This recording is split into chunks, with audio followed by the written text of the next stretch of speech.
बुद्ध के संग सबके लिए खुले रहते थे। सब उनके शिष्य बनना चाहते थे।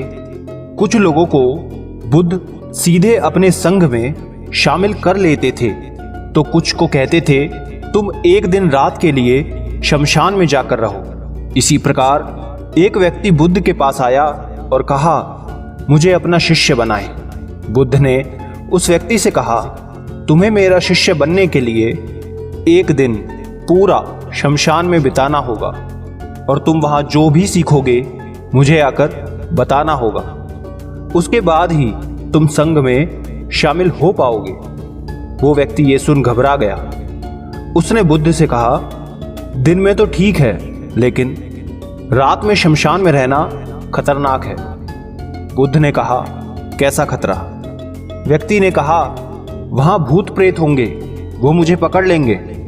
बुद्ध ने कहा, क्या तुमने भूत प्रेत देखे हैं? व्यक्ति ने कहा, नहीं, पर मैंने सुना बहुत है और कुछ लोगों को देखा है जिनमें भूत आ जाते हैं। वो अजीब अजीब हरकत करते हैं। तब बुद्ध ने कहा, तो तुम्हारे पास ये सुनहरा अवसर है ये जानने का कि भूत प्रेत होते हैं या नहीं। तुम वहां एक दिन और एक रात गुजारो और फिर विश्लेषण करके बताना कि भूत प्रेत होते हैं या नहीं। अगर तुम्हें वो मिल जाएं, तो तुम उनका विश्लेषण करना कि वो कैसे होते हैं, और अगर नहीं मिले तो तुम ये भी जान पाओगे कि वो नहीं होते। तुम घबराना मत। वहां जो भी घटना होगी तुम मुझे उसे आकर बताना। व्यक्ति ने कहा, ठीक है गुरुदेव, अगर आप चाहते हैं तो एक पूरा दिन और रात मैं शमशान में गुजार लूंगा।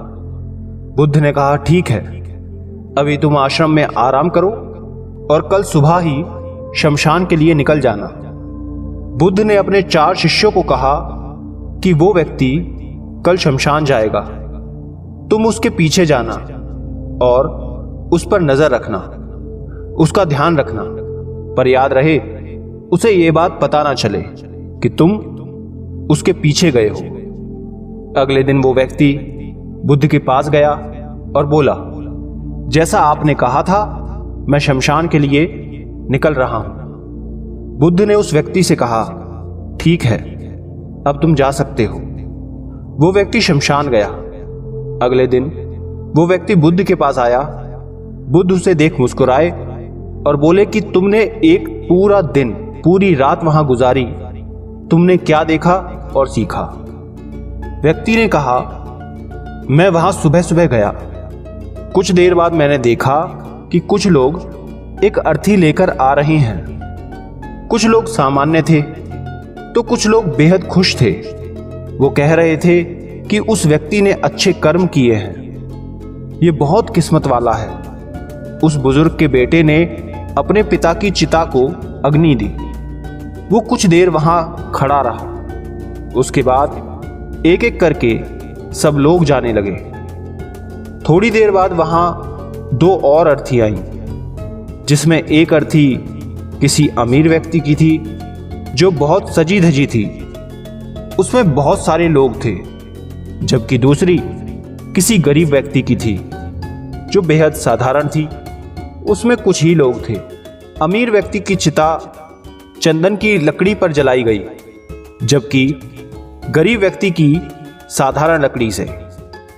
पहले अमीर व्यक्ति की चिता को जलाया गया क्योंकि वो अमीर था, जबकि बाद में गरीब व्यक्ति की। थोड़ी देर बाद दोनों व्यक्ति की चिता को जला दिया गया। उसके बाद सभी लोग वहां से चले गए, लेकिन मैं वहीं खड़े उसे देखता रहा। बुद्ध ने कहा, तुमने उनकी चिता को देख क्या समझा? व्यक्ति ने कहा, बुद्ध दोनों की चिता समान थी। दोनों के शरीर उस चिता में जल भी एक साथ रहे थे। उसके बाद दोनों उसमें जल गए। अंतिम में जो बचा वो भी एक जैसा ही था, उसमें कुछ अलग नहीं था। हे बुद्ध, उसके बाद वहां एक स्त्री की अर्थी आई। उस स्त्री का पति बहुत दुखी था और वहां आए सभी लोग भी काफी दुखी थे। वो सभी उसके पति को सांत्वना दे रहे थे। हे बुद्ध, उसमें मैंने देखा कि बहुत लोग काफी ज्ञानी थे। वो ज्ञान की बातें कर रहे थे। वो सब महाज्ञानी कह रहे थे कि यहां तो एक दिन सबको आना ही है। जीवन हमें ज्ञानता और परोपकार से जीना चाहिए। किसी को कभी भी कष्ट नहीं देना चाहिए। धन के पीछे हमेशा भागकर कुछ नहीं होता। अंतिम में हम सबको एक दिन शमशान में जाना ही होता है। उसके बाद वहां कोई नहीं आया और मैं पूरी रात वहीं पर रहा और अगली सुबह आपके पास आ गया। बुद्ध ने पूछा, तुम्हें वहां कोई भूत प्रेत दिखा? व्यक्ति ने कहा, नहीं, मुझे वहां कोई भूत प्रेत नहीं दिखा। पूरी रात मैं अपने आप से डरता रहा, पत्तों से डरता रहा, जानवरों की आवाजों से डरता रहा, लेकिन पूरी रात में मुझे कोई भी भूत प्रेत नजर नहीं आए। बुद्ध ने उस व्यक्ति से कहा, ठीक है, अब तुम जाओ और आश्रम में आराम करो। कल फिर एक दिन और पूरी रात तुम्हें शमशान में बिताना होगा। वो व्यक्ति ये सुन बोला, आप कैसी बातें कर रहे हैं? आपके कहने पर आज मैं पूरा दिन पूरी रात वहां पर रुका।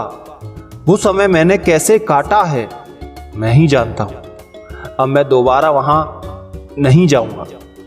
बुद्ध ने कहा, देखो, जो खास चीज तुम्हें वहां जाकर मिलनी है वो तुम्हें अभी तक नहीं मिली है। तुम एक दिन और वहां रुको, एक रात और वहां रुको, तुम्हें वो अवश्य मिल जाएगी। व्यक्ति कहता है, ठीक है, मैं आपके कहने से एक बार और चला जाता हूं। ये कहकर वो व्यक्ति आश्रम में आराम करने लगा। अगले दिन वो व्यक्ति फिर बुद्ध का आशीर्वाद लेकर वहां से शमशान के लिए चला गया।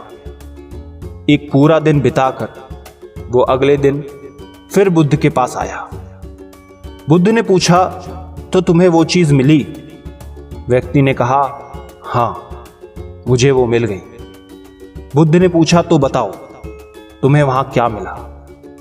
व्यक्ति ने कहा, मैंने देखा कि कुछ लोग शाम को मुझे अर्थी पर लेकर आ रहे हैं। मेरे पीछे कुछ 15-20 लोग चल रहे हैं और मुझे 4 कंधों पर उठा रखा है। मेरे पिता आगे आगे चल रहे हैं। कुछ लोग मेरे ऊपर फूल फेंक रहे हैं और मेरे कुछ रिश्तेदार मेरे पीछे चल रहे हैं। वो लोग बहुत दुखी हैं। मेरे पिता और भाई भी बहुत दुखी हैं। कुछ उन्हीं में से दुखी होने का नाटक कर रहे हैं, तो कुछ लोग मेरे पिता को सांत्वना दे रहे हैं। वहीं दूर खड़ा मेरा भाई बेहद दुखी है।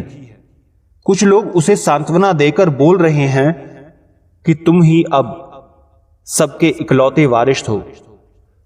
तो कुछ लोग कह रहे हैं, ये गलत हुआ।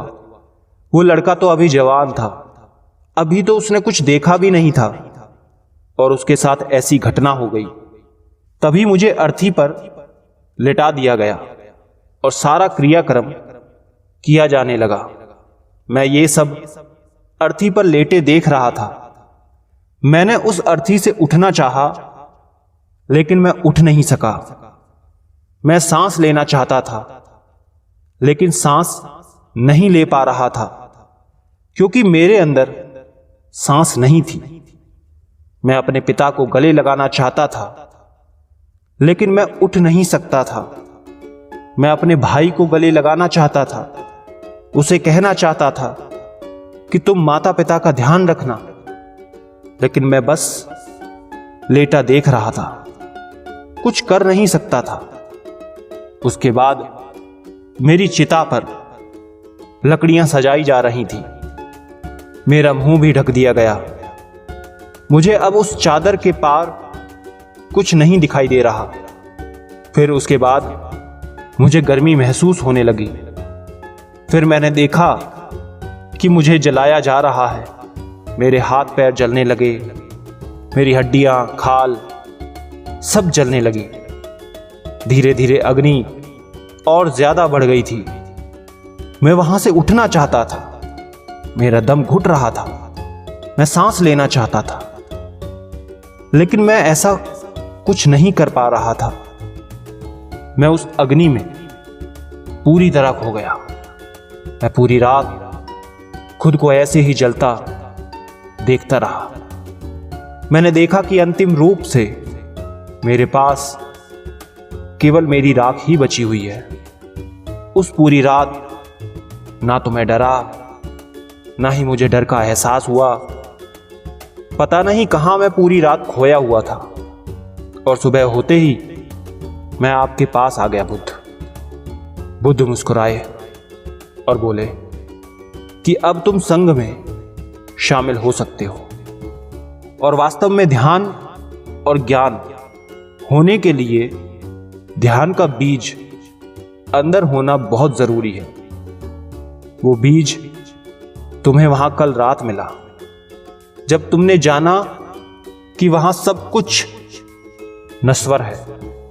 इस दुनिया में सभी व्यक्ति शमशान में जाने के बाद ये तो देख लेते हैं कि सभी को वहां जाना है, लेकिन जैसे ही वहां से बाहर निकलते हैं वो ये सब भूल जाते हैं, और फिर अपनी जिंदगी वैसे ही जीते हैं, वैसे ही कर्म करते हैं, वैसे ही अधर्म करते हैं, वैसे ही लालच करते हैं, और वैसे ही क्रूरता दिखाते हैं।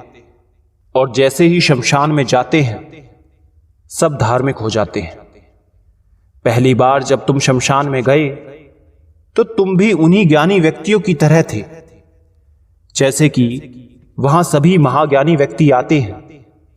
और जैसे ही तुम दोबारा वहां गए और आज वापस आए हो तो तुम्हारे अंदर भी ज्ञान का बीज उत्पन्न हो गया है। हम तब तक जीवन को नहीं समझ सकते जब तक हम मृत्यु को नहीं जानते। जो व्यक्ति बीमार है वही स्वास्थ्य के महत्व को समझ सकता है। जो ध्यान का बीज तुमने कल रात पाया, अब उसे तुम्हें लक्ष्य बनाना है, और ऐसा विशाल लक्ष्य तुम्हारे अंदर उत्पन्न होगा जो सभी को ध्यान की छांव से परिपूर्ण करेगा। दोस्तों, आपने क्या सीखा इस कहानी से कमेंट में लिखकर जरूर बताना। धन्यवाद।